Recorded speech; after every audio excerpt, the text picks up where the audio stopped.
네, 오늘은 요한복음 11번째 이제 강의 더 큰 일을 보리라라는 제목으로 함께 말씀을 나누고자 합니다. 우리 사람들은요, 저도 그렇지만 자기 중심적인 경향이 참 많이 있습니다. 지구는 누구를 중심으로 돌아가요? 나를 중심으로. 왜? 내 인생에 내가 주인공이기 때문에 모든 것이 자기 중심일 수밖에 없는 거예요. 뭐 당연한 일이라 할 수 있죠. 내가 중심이고 내가 주인공이고 드라마를 보면 뭐 그 여자가 그 남자가 주인공이겠지만 내 인생이란 드라마 속에서 내가 주인공이기 때문에 모든 것이 나를 중심으로 돌아가기 때문에 자기 중심적일 수밖에 없다는 거죠. 무슨 일을 하든 어디에 있든 어떠한 곳에서 하든 다 나를 중심으로 모든 것이 움직여야지 당연하다라는 겁니다. 자, 그런데 신앙생활은 다릅니다. 신앙생활은 자기 중심적이어서는 안 되는 겁니다. 그럼 어떻게 되느냐? 신앙생활은 어떻게 되는 거예요? 나를 버리는 거죠. 나를 비우고 그걸 자기 부인이다라고 표현하죠. 나를 부인하고 예수 그리스도의 십자가를 바라보고 하나님을 바라보는 것. 그러니까 내 중심이 아니라 신앙생활은 하나님 중심, 우리 예수 그리스도, 우리 주님 중심이 되어져야 한다라는 겁니다. 그렇지 않으면 그건 온전한 신앙인이라 할 수가 없는 거죠. 자, 누가 주님의 제자입니까? 제자 훈련을 다 받고 여러 가지 갖출 것을 다 갖춰야지 주님의 제자가 되느냐? 아닙니다.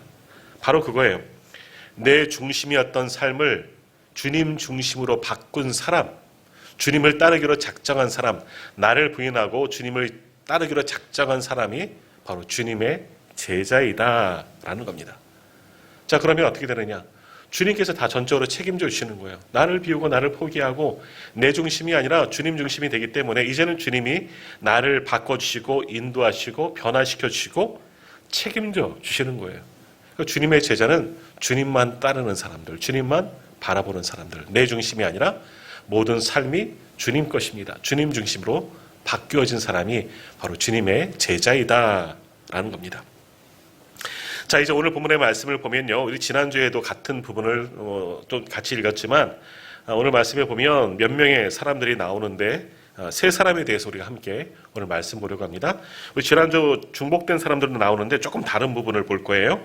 안드레가 나오고요, 또 베드로가 나오고 나다나엘이 나옵니다. 이 세 사람을 중심으로 오늘 말씀을 함께 살펴보고자 합니다. 자, 이 안드레, 베드로, 나다나엘, 이 사람들은 결국 예수님의 제자들이에요. 근데 이들이 어떻게 제자가 되었느냐? 어떤 조건을 갖추고 무엇을 자격을 갖추었기 때문에 제자가 된 것이 아니라 결론은 그렇습니다.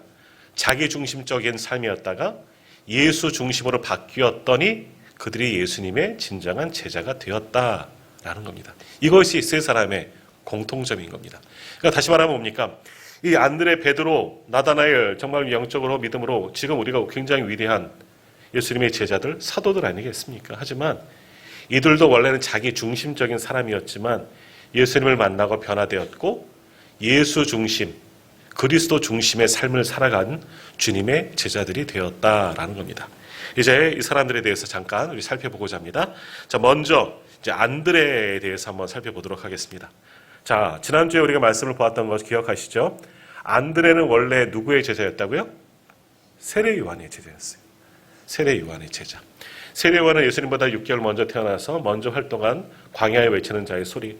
예수님이 나중에 말씀하셨던 것처럼 사람 중에서, 여인에게서 태어난 사람 중에서 가장 위대한 사람이다 라고 칭찬받았던 세례 요한.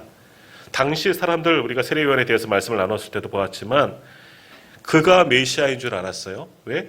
400년 만에 끊어졌던 하나님의 외침이 들렸기 때문에.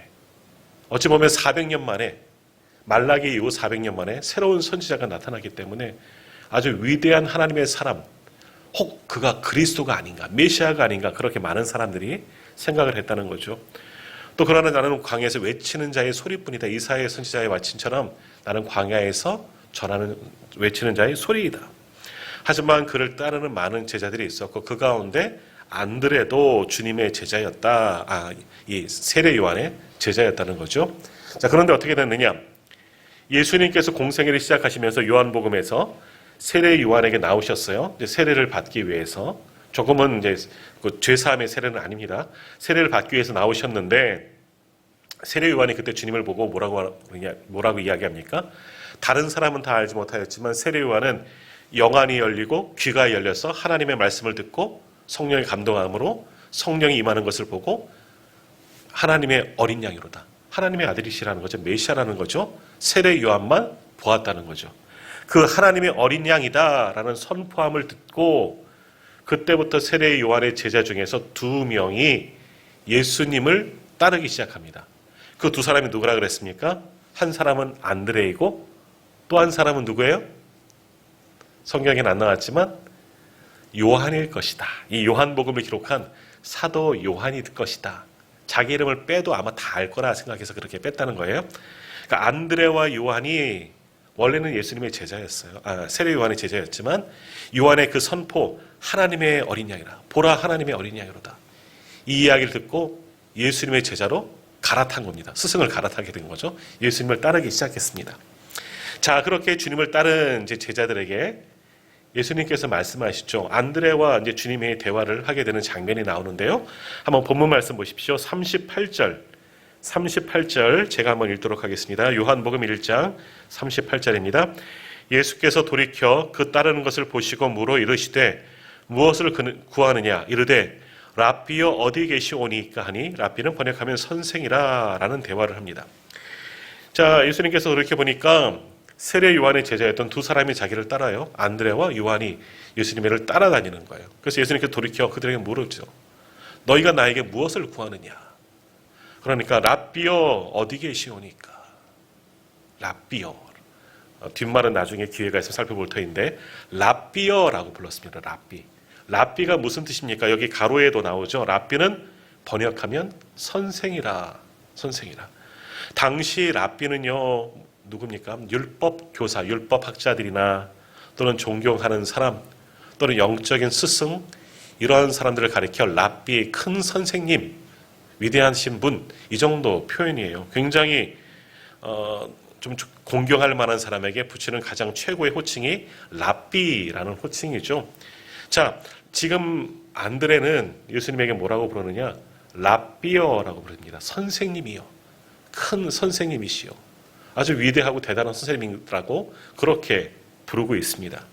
근데 랍비라는 말 속에는 어디를 봐도 메시아, 구원자라는 의미는 전혀 담겨져 있지 않은 겁니다. 세례 요한은 예수님을 향하여서 보라 하나님의 어린 양이로다 라고 선포한 건 뭐예요? 저분이야말로 하나님의 독생자, 메시아, 그리스도이시다. 구원자이시다. 하나님의 어린 양이라는 것은 우리의 구원자시다 선포를 했어요. 그 말을 듣고 예수님을 따랐는데 안드레는 자기가 지금 따르고 있는 새 선생님, 그분을 향하여 그냥 선생님이라고 부르는 거예요. 랍비요, 랍비라고 부르고 있습니다. 아직은 주님을 향하여 그리스도, 메시아라고 부르지 않고 랍비라고 부릅니다. 선생님이라고 부르고 있습니다. 자, 그런데 어떻게 됐느냐? 이때까지만 해도 처음이라는 것은 하루예요, 하루. 하루 예수님을 따라다니면서 보았더니 그냥 선생님이에요. 처음 만났으니까 예수님을 향하여 그냥 선생님 정도로 따라다녔어요. 조금은 위대하신 분 같아. 뭔가 있는 것 같지만 아직은 랍비에 지나지 않았습니다. 그런데 그렇게 따라다니면서 하루를 예수님과 함께 생활하면서 예수님을 통해서 듣고 배우고 보았더니 안드레가 어떻게 변화되었느냐? 41절 말씀 보십시오. 41절 제가 읽겠습니다. 그가 먼저 자기의 형제 시몬을 찾아 말하되 우리가 메시아를 만났다 하고 메시아는 번역하면 그리스도라. 뭐 번역이 아니죠. 그리스도도 번역하면 구세주다라는 거죠. 딱 하루 예수님과 같이 다녔습니다. 하루 전까지만 해도 안드레는 세례 요한의 제자였다가 하루 세례 요한의 그 선포 보라 하나님의 어린 양이로다 라는 선포를 듣고 그날부터 예수님을 따르기 시작했어요.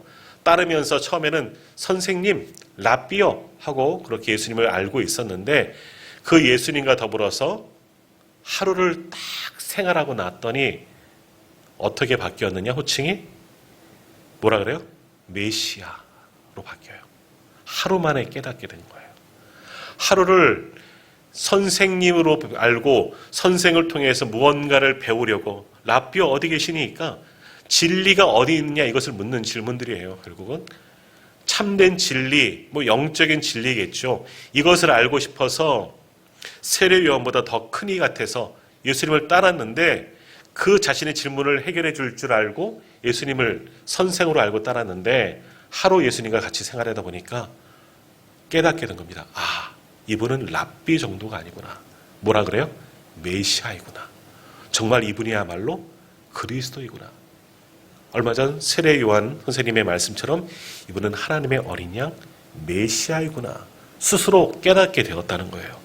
그래서 뭐라 그럽니까? 자기 형제 시몬 누굽니까? 베드로에게 가서 얘기하는 거예요. 내가 랍비를 알게 되었다가 아니잖아요. 내가 메시아를 보았다. 메시아를 보았다. 여기서 말씀하는 메시아는 누구예요? 구약 성경에서 예언해 왔던 그 메시아예요. 오래전부터 이스라엘 백성들이 유대인들이 알고 바라고 있었던 그 메시아를 내가 보았다라는 거예요. 단 하루만 봤는데 하루만 주님 곁에서 주님을 따라다니면서 주님과 함께 생활했는데 이분이야말로 하나님의 아들 메시아이구나 알게 되었다는 거예요. 자, 이거는 뭐냐? 안드레 역시 자기 중심적인 사고에서 주님 중심적인 사고로 옮겨지게 되었다. 변화되었다라는 겁니다. 내 중심이었을 때는 그저 위대한 스승이었구나. 위대한 사람이구나. 랍비 정도밖에 되지 않았습니다. 내게 그 정도만 채워줄 정도의 사람으로 보였죠. 예수님이. 그러나 하루 예수님과 더불어 생활하다 보니까 아니에요. 이분은 그냥 그런 선생이 아니라는 거예요. 주변에 있는 그런 랍비와 같은 존재가 아니고 이분은 정말 메시아이구나. 이분께 내 모든 것을 걸 수 있겠구나. 주님 중심의 삶으로 완전히 바뀌어지게 된 겁니다. 그제서야 안드레는 예수님의 진정한 제자가 된 겁니다. 이처럼 안드레는 자기 중심적으로 봤을 때는 좋은 것, 진리를 찾기 위해서 세례 요한도 쫓아가고 이제 예수님도 따라다녔지만 단 하루 예수님을 경험하면서 이분은 메시아이구나. 자기 중심이 아니라 예수 중심, 주님 중심의 인생으로, 삶으로 완전히 변화된 사람이 안드레가 되었다라는 겁니다. 그러니 그가 예수님의 제자가 될 수가 있었던 것입니다. 자, 두 번째, 베드로를 보십시오.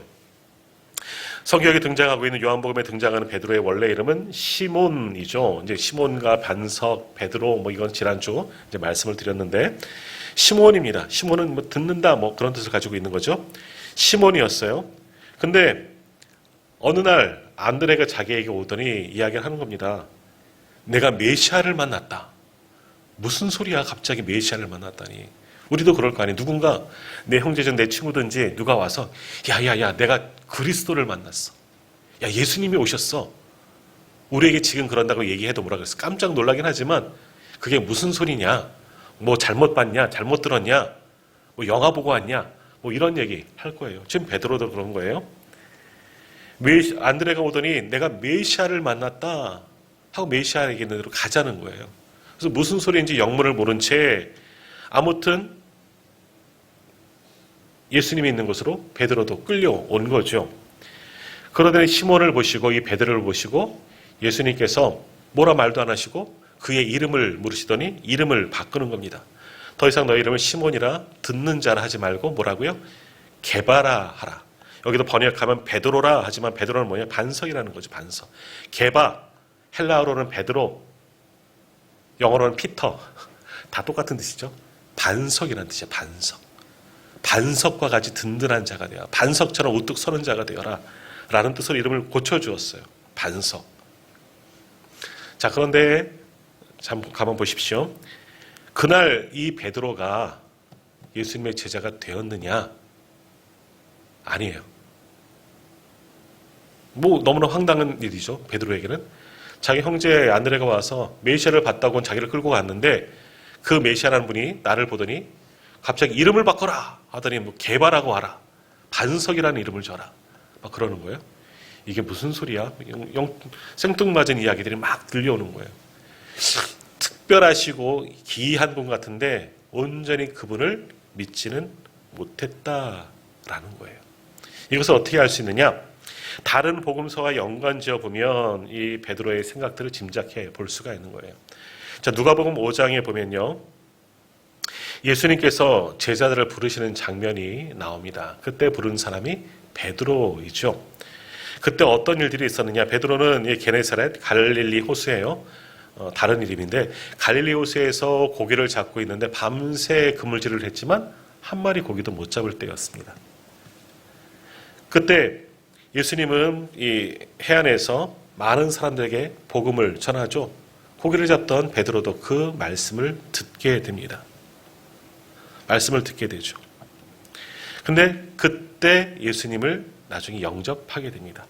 자, 처음 다시 한번 들어가 보면 처음 안드레를 통해서 메시아를 봤다, 메시아에게 가자 했을 때 갔더니 예수라는 사람이 있었고 그 사람이 내 이름을 바꿔주긴 했지만 베드로의 입장에서 보면 자기가 만난 메시아라는 이 사람이 메시아가 맞나 하는 의문이 생겼던 것처럼 보여집니다. 아무도 메시아 하면 어떤 특별한 존재처럼 어떤 한눈에만 딱 봐도 뭔가 대단한 것처럼 위인처럼 딱 보여야 하는데 사실 예수님은 어떻겠습니까? 예수님도 나사렛 촌구석에 살고 있던 목수 출신 아닙니까? 가난한 목수 출신이에요. 그러니까 볼품 없죠. 외형적으로 보면 전혀 볼품이 없었나 봅니다. 그러니 베드로의 생각에는 이 사람이 메시아라고 하는 의문이 들었을 것 같아요. 안드레는 메시아라고 야단법석을 하지만 베드로는 아닌 것 같아요. 이 사람이 메시아인가 하는 의문이 들고 안드레가 잘못 봤다. 뭐가 눈에 씌었구나. 아마 그런 생각을 했던 것 같아요. 이때만 해도 베드로는 자기 중심적인 삶을 살았죠. 그러고 예수님과의 관계가 끝난 거죠. 근데 게네사렛 호숫가에서 그물질을 할 때 밤새 그물질을 했는데 한 마리 고기를 못 잡고 있을 때 바로 그날 예수님이 베드로에게 다시 한번 찾아오시는 겁니다. 호숫가에서 해변가에서 모이던 무리들에게 말씀을 가르칠 때 베드로도 그 말씀을 넌지시 듣게 되는데 말씀을 들으면서 놀랍게 들려지는 거예요. 처음 예수님을 봤을 때는 막대 말로 시덥지 않았거든요. 이 사람이 뭐가 메시아야? 저 사람이 메시아면 나도 하겠다. 이런 정도 생각했을 텐데 그 사람이 그 호숫가에서 해변가에서 사람들에게 말씀을 전하는데 그 말씀에 권위가 있고 생명력이 있고 자신에게 감동을 마음을 후협하는 그런 말씀이 들려오기 시작하는 겁니다. 자기가 알고 있던 그 사람이 아니에요. 안드레를 통해서 소개받았던 메시아라고 했던 그래서 그 사람이 뭔가 메시아구나 사기꾼이다 아마 그랬을지도 몰랐는데 그 사람이 말씀을 전하는 것을 들었더니 베드로도 마음속에 놀라운 변화가 일어나기 시작하는 거죠. 이분은 다르네. 내가 보았던 처음 만났던 그 사람이 아니었구나. 자, 그러고 있는 상황 속에서 예수님께서 베드로에게 첫 번째 명령을 내리시죠. 누가복음 5장 4절에 보면 예수님께서 베드로에게 말씀합니다. 깊은 데로 가서 그물을 내겨 고기를 잡아라. 지금은 새벽녘이에요. 동이 틀 때라는 거죠. 깊은 데로 가서 그물을 내려서 고기를 잡으라는 겁니다. 밤새 그물질 했는데 한 마리도 못 잡았는데 동틀 때 깊은 데로 다시 가서 고기를 잡으라. 사실 이것은 말도 안 되는 이야기입니다. 평생 고기잡이 한 사람들은 지금 그물질 할 때가 깊은 데 던질 때가 아니라는 것을 압니다. 지금쯤이면 이 고기들은 얕은 물가로 수초 있는 대로 다 옮겨서 먹이를 구할 때이기 때문에 깊은 데로 가서 그물질해 왔자 아무것도 안 잡힐 거라는 것을 알고 있습니다. 자, 그러나 조금 전 예수님의 말씀, 직접 가까이 가서 듣지는 못했지만 멀리서 들려지는 말씀 속에서도 예수님의 음성을 듣고 변화를 받았는데 그 주님의 말씀하심, 깊은 데로 가서 그물을 던져라, 그래서 고기를 잡으라 하는 그 주님의 말씀을 듣고 베드로는 거역할 수가 없던 거죠. 그 말씀의 권위 앞에. 그래서 베드로가 주님께 말씀합니다. 누가복음 5장 5절입니다. 시몬이 대답하여 이르되 선생님, 우리들이 밤이 새도록 수고하였으되 잡은 것이 없지만은 말씀에 의지하여 내가 그물을 내리리이다 하고. 저희가 밤새도록 그물질 했는데 한 마리도 못 잡았어요. 근데 지금 주님 말씀하셨으니 내가 알고 있기는 하지만 주님의 말씀에 의지하여 내가 한 번 더 그물을 내리겠습니다. 주님의 명령에 사실은 업으로서는 이해 안 되는 명령이지만 그 명령에 순종하겠다는 거예요. 만약에 안드레가 처음 만났을 때 그때 말씀하셨으면 베드로는 듣지 않았을 거예요. 모르는 소리 하지 말라고 그랬을 텐데, 지금은 예수님의 말씀을 듣고 이미 감동이 되고 마음의 변화가 일어나기 시작한 거죠. 그러니 자기 중심적에서 예수님 중심적으로 삶이 옮겨가기 시작하는 겁니다. 그리고 어떡합니까? 말씀에 의지하여, 말씀에 순종하여 깊은 데 가서 그물을 던졌더니 어떻게 되죠? 그물이 찢어질도록 많은 고기가 잡히고 배가 침몰할 정도로 엄청난 고기를 잡게 되었다는 겁니다. 그리고 물고기를 잡아 나가서 베드로가 어떻게 합니까? 예수님의 발 앞에 엎드려 용서를 구합니다. 누가복음 5장 8절에 보면 이렇게 말씀합니다. 시몬 베드로가 이를 보고 예수의 무릎 아래 엎드려 이르되 주여 나를 떠나소서 나는 죄인이로소이다 라고 고백합니다. 왜 죄인이라고 이야기합니까? 과거 일, 안드레가 얘기했을 때 메시아라고 얘기했을 그것을 온전히 믿지 못하고 무시했다는 것. 내가 메시아를 만났는데도 메시아를 알아보지 못했구나. 정말 내가 죄인이었구나. 그것을 깨닫고 주님 앞에 엎드려 고백할 수밖에 없는 거죠. 자, 베드로도 예수님을 처음 만났을 때 안드레를 통해서 메시아로 소개받았지만 그때는 아니었어요. 왜? 자기 중심적인 것이 너무나 강했기 때문에.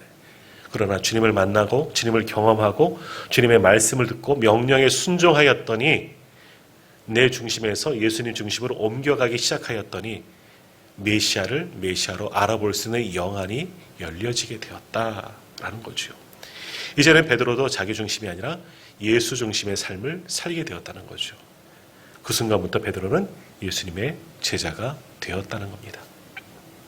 자, 나다나엘도 마찬가지입니다. 이제 마지막 살펴볼 사람 나다나엘. 나다나엘은 안드레나 요한이나 베드로와는 또 다른 인물이고요. 하지만 이 나다나엘은 어떤 사람이냐?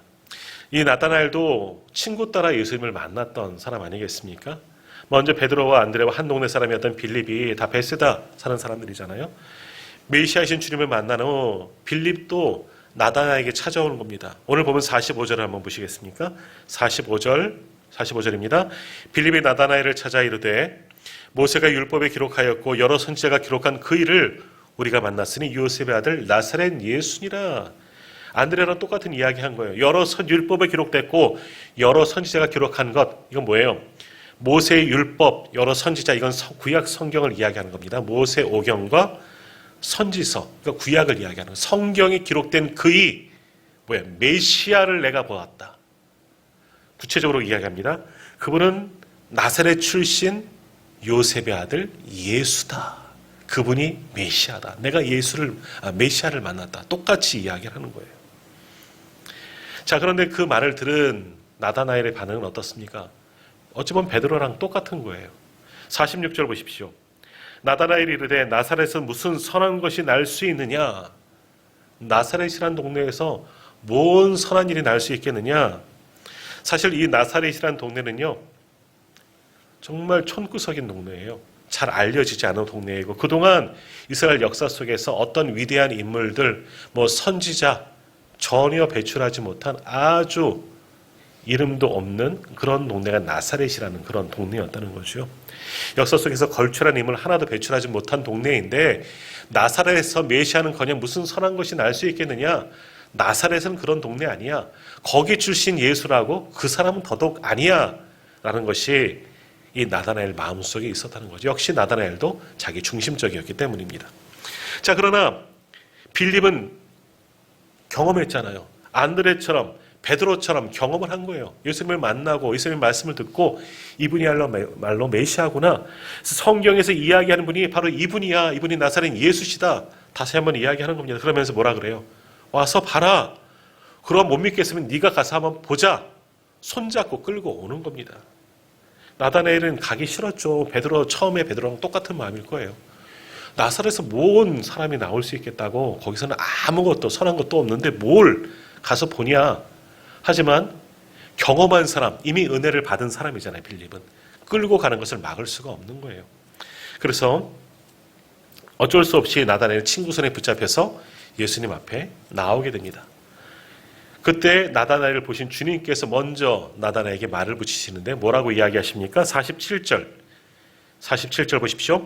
예수께서 나다나엘이 자기에게 오는 것을 보시고 그를 가리켜 이르시되 보라, 이는 참으로 이스라엘 사람이라 그 속에 간사한 것이 없도다라는 말을 듣습니다. 깜짝 놀라죠. 베드로와 같은 이야기일 것 같아요. 베드로도 갔더니 예수님께서 너 이름을 앞으로 시몬이라 부르지 말고 게바라, 베드로라, 반석이라 부르자. 똑같은 이야기예요. 나다나엘이 주님 앞에 억지로 끌려왔더니 예수님이 하시는 말씀이 이 사람은 참된 이스라엘 사람이구나, 참된 하나님의 사람이라는 거예요. 그러면서 하시는 말씀이 그 속에 거짓된 것이 없고 간사한 것이 없다, 진실된 사람이라는 거죠. 그러니까 나다나엘이 깜짝 놀랐죠. 코도 숨치며 왔다가 뭐야 이 사람? 하면서 그 다음에 이야기하는 거예요. 주여 어떻게 나를 아십니까? 무슨 이야기입니까? 48절 나오죠. 나를 언제 보았느냐 하는 뜻이죠. 주님 언제 나를 보신 적이 있으십니까? 그러게 나를 아십니까? 하는 그런 질문이에요. 그 이야기를 듣고 주님이 말씀하시는 겁니다. 48절 한번 제가 읽겠습니다. 나다나엘이 이르되 어떻게 나를 아시나이까?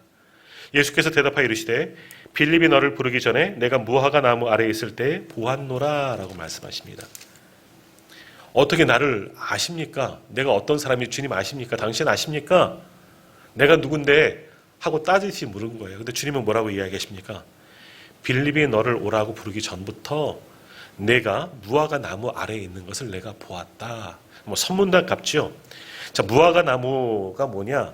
무화과 나무가 상징하는 것은 생명이에요. 성경에서 무화과 나무는 생명. 그러니까 선악과도 그림을 그릴 때 무화과 나무처럼 이렇게 그린 것도 있다 그래요.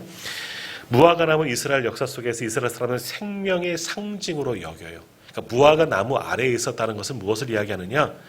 영원한 것을 사모하는 마음, 하나님의 나라를 사모하는 마음, 사람들이 그곳에 모인다는 거죠. 무화과 나무 아래에서 모여서 영원한 생명을 사모하고 영적인 것을 추구하고 영적인 것을 갈망하는 사람들, 그리고 그곳에 모인 사람들끼리 율법에 대해서 이야기 나누고 영적인 것을 같이 교통하고 대화하고 토론하는 사람들이 무화과 나무 아래에 모인 사람들이라는 거예요. 자, 주님께서 지금 나다나엘에게 내가 무화과 나무 아래에 있었다, 단지 무화과 나무 아래에 앉아서 있었다는 것을 본 것이 아니라 이 말씀은 무엇이냐? 그저 나다나엘의 외적인 모습, 그저 쓱 지나가다가 너 어저께 무화과 나무 아래에 있었지? 내가 봤어. 이 얘기하는 게 아니라 나다나엘의 영적인 상태를 주님께서 알고 계신다는 이야기예요. 그러니까 나다나엘이 깜짝 놀라죠.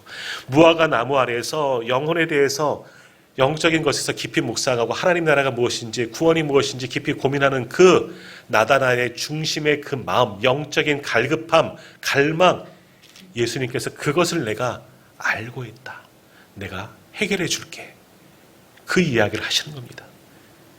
그러니 나다나엘도 깜짝 놀랄 수밖에 없는 거죠. 이분이 정말 나를 아시는구나. 이분이야말로 빌립의 말처럼 구약에서 말씀하신 메시아구나. 그래서 빌립이 예수님이 자기의 중심, 심중을 꿰뚫어 보시는 예수님을 보고서 뭐라고 고백합니까? 49절 말씀입니다. 49절입니다. 예수께서 49절이죠. 나다나엘이 대답하여 이르되 당신은 하나님의 아들이시요 당신은 이스라엘의 임금이로소이다. 당신은 하나님의 아들이십니다. 아직 이런 고백 아무도 하지 못하지 않았습니까? 베드로도 훗날 한참 지나서 마태복음 16장 16절에서 그렇게 이야기하는데, 나다나엘은 자기를 꿰뚫어 보시는 주님 앞에 주님은 하나님의 아들이십니다. 완전히 자기 중심을 예수님께 넘겨드리는 이 나다나엘의 고백을 보게 됩니다. 자, 그러자 주님께서 그에게 말씀하시죠. 50절 말씀 보십시오.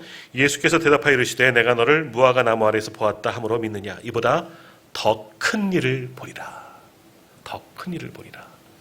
이건 예언이에요. 이거는 나다나엘만이 아니라 안드레나 베드로나 다른 모든 제자에게, 또 우리들에게, 또 많은 믿음의 사람들에게 주시는 말씀입니다. 너희들이 믿음의 눈을 들고 너희들의 중심을 예수에게로 옮기면, 하나님께로 옮기면 우리가 알고 있는 것보다 더 큰 일을 보게 될 것이다. 주님께서 오늘 우리에게도 말씀하시는 겁니다. 우리가 우리의 중심적으로 신앙생활을 하면 예수님도 내가 알고 있는 한도에서 예수님을 생각합니다. 우리는 하나님을 얼마큼 알고 계십니까? 하나님은 전능하신 분, 창조하신 창조주, 위대하신 분, 뭐 등등등등 많이 알고 계시지만 하나님의 한계는 어디이신 것 같아요? 어디까지인 것 같아요? 사실은 하나님의 한계는요, 무거운 끝이 없으신 분이시지만 우리가 알고 있는 범위에서 우리는 하나님의 한계를 정하고 있습니다. 하나님의 한계는 딱 요만큼이에요. 내 믿음이 요만큼이기 때문에 우리는 거기까지만 하나님을 알고 있어요. 그래서 어떤 분들 그런 이야기 합니다. 이런 것도 하나님께 기도해도 되느냐? 왜? 하나님은 무소부지하시고 능력이 전능하신 하나님인데 그런 기도 못 들어주실까 봐? 이건 너무 가벼운 것이라? 아니에요. 하나님을 내 안에 가두어서는 안 된다는 거예요.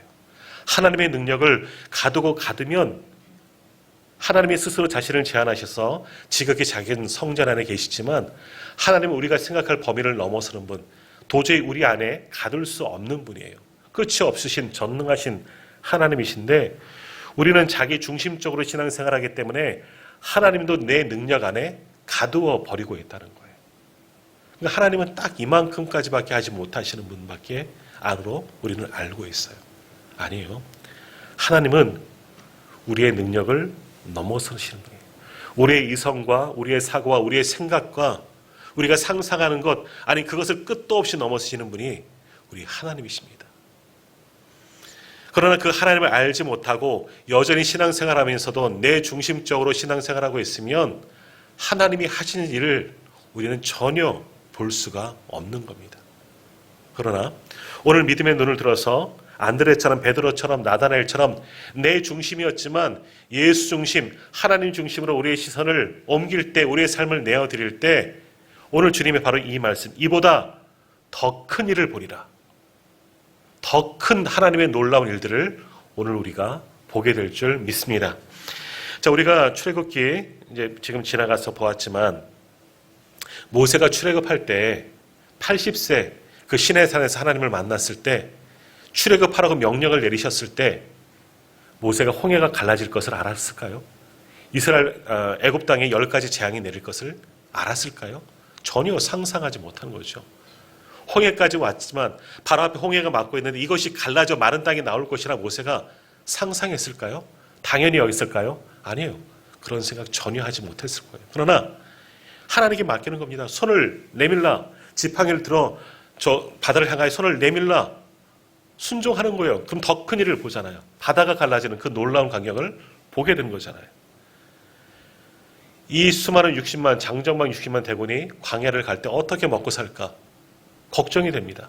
무엇을 주어야 하나? 끊임없이 배고프다고 목마르다고 불평하는 저들에게 하나님은 40년 동안 한결같이 만나와 외출하게 저들을 먹이셨어요. 이건 모세가 알고 있었을까요?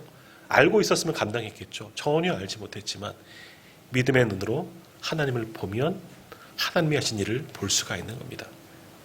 여리고성도 마찬가지입니다. 여호수아가 여리고성이 무너질 걸 알았나? 견고한 성읍이야. 너무나 크고 견고한 성읍. 전혀 함락할 수 없는 그 성읍.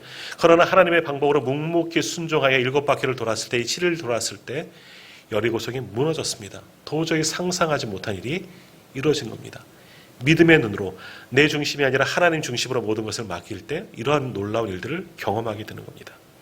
오늘 우리도 마찬가지입니다. 여전히 신앙생활하지만 하나님을 내 안에 가두어두면 우리는 아무런 능력도 역사도 볼 수가 없습니다. 그러나 믿음의 눈을 여시고 하나님을 더 큰 하나님으로, 위대한 하나님으로 바라보시고 내 중심이 아니라 하나님 중심으로 우리의 삶을 맡겨드리면 우리를 통하여 일하실 하나님을 보게 될 줄 믿습니다. 그 하나님이 하신 일은 놀라운 일이에요. 오늘도 주님이 이보다 더 큰 일을 보리라 말씀하셨지만 더 큰 일, 조금 큰 게 아니에요. 우리가 상상하지도 전혀 생각하지도 한 번도 경험해보지도 못한 일들을 하나님은 이루어 주시는 줄 믿습니다. 믿음을 가지고 하나님을 바라보고 하나님 중심으로 나아가기만 하면 이런 일들을 오늘 우리가 보게 될 줄 믿습니다. 그런 하나님 지금 경험하지 못하였다면 내 믿음이 요만큼밖에 안 되는 거예요. 죄송하지만 우리가 하나님이 하실 일을 알지 못한다면 그 하나님의 능력을 경험하지 못하는 것은 선생님 누구 책임이에요? 내 책임이에요. 내 믿음이 요만큼밖에 안 되고 아직도 내 중심으로 하나님을 나 안에 가두어 버렸기 때문에 내 믿음의 눈이 요만큼밖에 안 되기 때문에 하나님의 능력을 내가 경험하지 못하는 거예요. 그러나 완전히 내 것을 버리시고 하나님께 맞추면 하나님이 하시는 위대하고 놀라우신 일을 오늘 우리가 살아가는 동안에도 얼마든지 볼 수 있는 줄 믿습니다.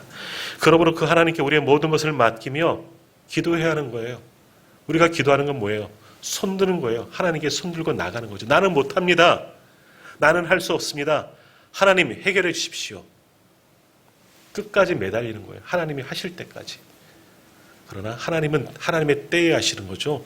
그 때를 바라보면서 눈을 들고 바라보면 믿음으로 나아가면 하나님이 하시는 놀라운 일들을 오늘 우리도 보게 될 줄 믿습니다. 내가 생각하는 일이 아니에요. 그것도 그럼 하나님께서 이렇게 하면 이런 것까지 해주시겠구나가 아니라 내가 생각하지 마세요. 그저 하나님이 하실 일을 바라보세요. 꿈꾸세요. 여기만큼 이것만큼 가지고 하나님이 여기 채워주시겠구나. 이것만 채우시고 끝나면 되겠습니까? 이거 채워주면 한 잔 물 먹고 끝나면 되겠습니까? 하나님은 그것을 넘어서는 분이에요. 무궁무진하신 분이 하나님이신데 하나님을 절대 내 안에 가두지 마십시오. 오늘 우리 안드레, 베드로, 나다나엘 그들은 우리보다도 더 못한 사람들이었어요. 자기중심적이었고 세상의 모난 돌과 같은 사람들이었지만 예수님을 만나고 경험하고 그들의 인생이 송두리째 바뀌어졌어요. 예수님께 자신을 완전히 내어드렸을 때 하나님이 하실 큰 일들을 보게 됩니다.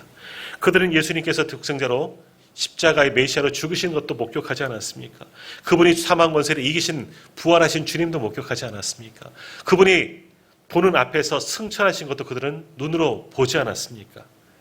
그리고 주님의 재림, 천사의 모습도 그들은 보지 않았습니까? 그들은 하나님께 맡겼을 때 놀라운 일들을 경험했습니다. 오늘 우리도 마찬가지예요. 하나님을, 우리 주님을 내 안에 가두지 마시고 하나님께 나를 맡기십시오. 하나님의 놀라운 일, 더 큰 일을 오늘 우리도 보게 될 줄 믿습니다. 그 일을 바라보고 더 귀한 것으로 하나님께 영광 올려드리는 저와 우리 모든 성도님들 다 되시기를 간절히 소망합니다.